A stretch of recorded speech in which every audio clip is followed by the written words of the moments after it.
This is what the sovereign Lord showed me. He was preparing swarms of locusts after the king's share had been harvested, and just as the second crop was coming up. When they had stripped the land clean, I cried out, Sovereign Lord, forgive. How can Jacob survive? He is so small. So the Lord relented. This will not happen, the Lord said. This is what the sovereign Lord showed me. The sovereign Lord was calling for judgment by fire. It dried up the great deep and devoured the land. Then I cried out, Sovereign Lord, I beg you, stop. How can Jacob survive? He is so small. So the Lord relented. This will not happen either, the sovereign Lord said.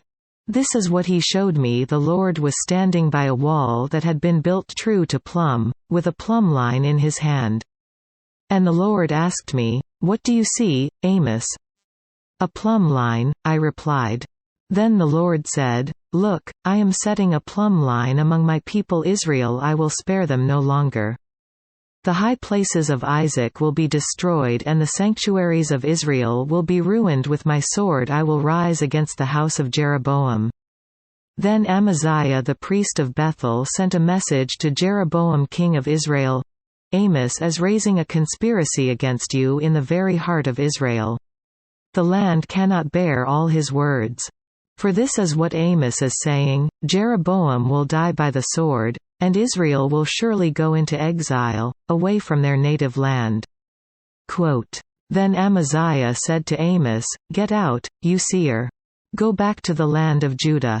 Earn your bread there and do your prophesying there. Don't prophesy any more at Bethel, because this is the king's sanctuary and the temple of the kingdom.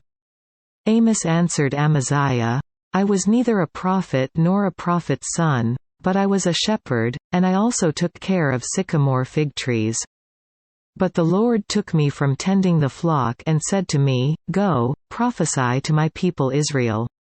Now then, hear the word of the Lord. You say, Do not prophesy against Israel, and stop preaching against the house of Isaac. Therefore this is what the Lord says, Your wife will become a prostitute in the city, and your sons and daughters will fall by the sword. Your land will be measured and divided up, and you yourself will die in a pagan country. And Israel will certainly go into exile, away from their native land. Quote,